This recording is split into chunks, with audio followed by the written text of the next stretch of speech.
crazy out there? I mean, like, once you finally realize, hey, maybe I should start dating again. Maybe I should get back out there. I've been so focused on my career, my business, I kind of forgot about love. And I'm looking at the clock and I realize, oh, snap, I better hurry up. I better hurry up. So, but then you get back out there, I put the air quotes on you, back out there. And you're like, okay, well, what should I do? Should I, should I internet date? Should I meet through a friend? Should I hire a matchmaker? How should I do this? Because people don't meet like they used to, not as often anyway. And the internet and technology has changed things dramatically. They've changed dramatically how we meet and interact with each other. And on top of that, there's some other trends that are happening in the last 20, 30 years and going forward that have really changed, quote unquote, the rules. So I'm here to present to you today the 3 rules of elevated dating.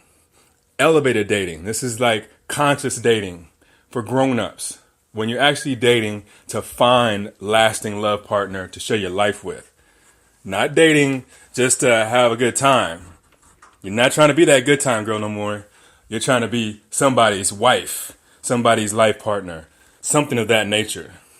So, since that's who you are and that's what you need right now, then let me go ahead and just give you real quick the 3 rules. 3 rules of fundamental dating, elevated dating for the age of Aquarius. Rule number 1, there are no rules. There are no rules. Like the whole concept of the rules, even the book, The Rules. Okay, it was very catchy and trendy at the time. But I think we've all realized by now that that's just pure shenanigans. And if you're playing those kind of kiddie games, you're not going to create a real relationship with somebody, a genuine relationship. It's just going to be a phony baloney, silly situation that you've already experienced in your earlier years. And you're not trying to do that no more. And the problem is we got some of these behaviors kind of ingrained in us now. The game playing. The game is not out there. It's in us. So rule number 1, there are no rules except your own rules, your own standards, your own principles for how you want to live your life, how you want to interact with others, and how you want people to interact with you. You should have a set of standards for that. Standards for yourself, how you interact with others, and standards for how others interact with you. If you don't have any clear-cut standards in these areas, this is the number 1 reason why your situation ain't working for you. You got to have clear standards. And not only that, but you have to have the internal fortitude and clarity and power to actually enforce those standards. Basically, you got to be strong enough to say no when you need to. That's just that simple. And you have to be courageous enough to say yes. Take a chance on love. Take a chance on a uncertainty or some situation. You have to have both muscles well developed. It's almost like your right leg and your left leg. You got to have both legs very strong or you're going to be very unstable and out of balance. So they need to be equally strong. Right leg is saying yes. The left leg is saying no. And then when you do that, at the same time, you need to be able to trust your intuition. You need to be able to trust and act on your intuition, which becomes a lot more clear, loud, and understandable when you are dialed into your own internal standards, because they come from you. Your standards come from you. Everybody should have their own personal standards, and don't look outside of you for those standards. Don't do it. That's where you've already lost at that point. Look inside for the answers. Rule number 2, I know I said there's no rules except your own. We're going to just go ahead and do these like rules, right? Rule number 2 is that your desire is divine. Your desire is divine. Now, I've been coaching women privately for several years now. I've been doing it my whole life, but professionally now for several years. And the thing I see so often, over and over and over again, especially when they first come into my coaching and we first engage in the first few weeks, I spend a lot of time helping them not just clarify their desire, but to align with it, to say it's to literally be like, I'm okay with that. So first thing I want to tell you about your desire is that your desire is divine. It literally comes from God. It's not like they tell you it is. It's selfish. It's ego. There's something wrong with wanting what you want. And let me tell you what exactly you need to look out for, right? Because I don't think anybody has a problem saying, "Hey, I want to meet a great guy and have a wonderful relationship and get married and have a family and kids." Okay, that's pretty boilerplate there. That's not bothering nobody when you say that. But when you say, "I want a man of means to help afford a lifestyle, a certain type of lifestyle," then you might start to feel a little guilt or shame around that. So that's the number one area that women feel a little guilt or shame about, is wanting a man with money or with means to provide a lifestyle. It's almost as if it's not spiritual to want that. Bullshit. You want what you want, and it's plenty spiritual, so don't worry about that. You're supposed to live an abundant life. The whole concept of spirituality being broke, or spirituality means living off the land, is not true. It also means being honest with yourself, living in abundance, and sharing an experience in abundance. So that's all that is. The next major reason why people are out of alignment, specifically women are out of alignment with their desires when it comes to dating and wanting a partner in relationships, is sex. Sex, your sexual desire.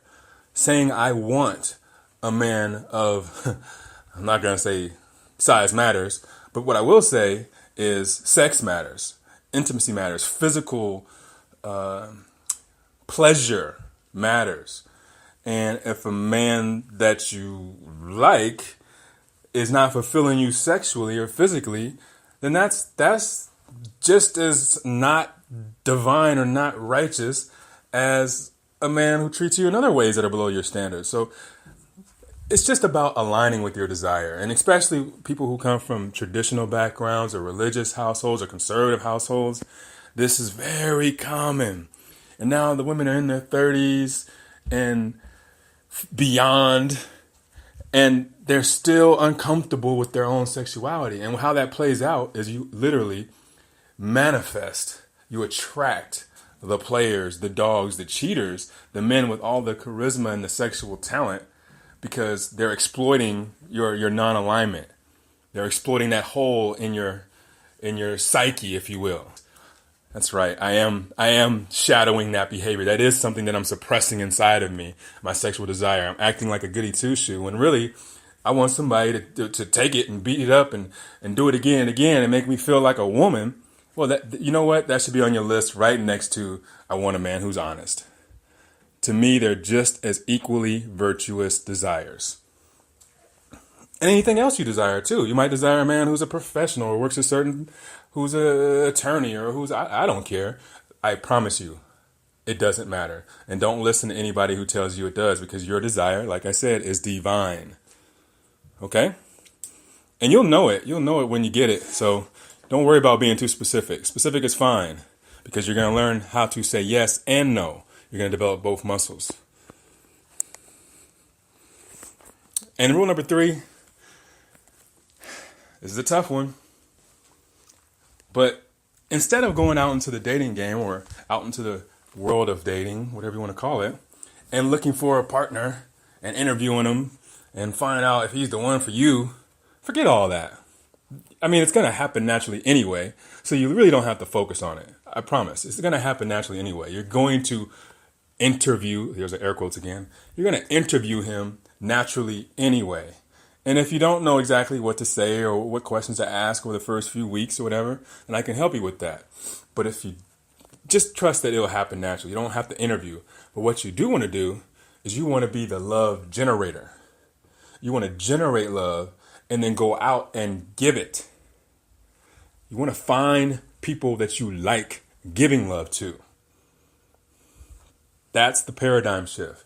Find someone you like giving love to and show up with a full love tank and more to share.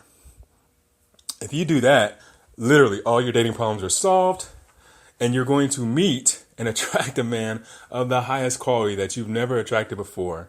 And no matter what happens with that relationship, it'll be better, more fulfilling, and more exciting and challenging than any relationship you've had before. It may or may not be the last guy you ever are with. And is that the goal? Maybe. But you kind of have to just detach from that whole The one concept. I'll cover that in a later video, but that whole concept of the one is another reason why women are so unsatisfied in relationships and dating and just in general when it comes to men, is that whole concept of the one. So what you want to do instead is just completely shift the game. Be the love giver. Fill yourself up. There's a way to do it. If you don't know how to do it, I'll show you. Fill yourself up with love. Start with yourself. Fill your own love tank. And then commit. Sign up for the journey. The journey from where you are today to becoming a love philanthropist. That should be your ambition. Sure, yeah, along the way you want to meet someone and develop into a serious relationship and perhaps get engaged and get married or whatever it is that you want out of your long-term relationship. That's all cool in the game. But you don't actually get relationship by focusing on relationship. You don't get love by focusing on getting love. Just like you don't get money by focusing on getting money. You get money by focusing on giving value to others, being of service. And that's when money can flow back in exchange. So in order for love to flow back in exchange, you want to be the love giver. You be the love philanthropist. Bring out the best in people. And you will find way more the ones out there. You'll find way more opportunity out there. And you'll have fun. Don't take this thing so seriously. Have fun with it. Be present. Elevate others. Say kind things. If a man is complimenting you and you have zero interest in him, smile at him. Say thank you. And keep it moving. That's all you got to do. And that lets the energy flow. That gets you in the flow. And if you do that on a daily basis, be open, be receptive, be that feminine, sensual love goddess. And I don't care how you look. I don't care how you dress. You're a woman. You have life force energy running through you, the creator energy. Okay? The birther energy. So that should be your goal, to have that experience. And then dating just becomes something fun to do, just like any other social gathering, event, or whatever. And now you are super empowered with your right leg and your left leg. Because when you show up as a love giver, you think you're going to take some BS from a guy if you're a love giver? Well, maybe you will. That's why you got to strengthen your muscles of saying yes, not to him, but to yourself. And what are you saying yes to? You're saying yes to your desires. You're saying yes to your standards, rules, and you're saying yes to what's righteous for your spirit and your intuition. That's all you got to do. So just stick around, and I'll break all this down for you. All you got to do is stick around. I promise I'll cover it all. And if I miss something, just email me or call me, and I'll cover it. I'll cover it, because it's really not as complicated as it seems, but I know how it feels to be in the belly of the beast. So, you want your love life to be great, elevate.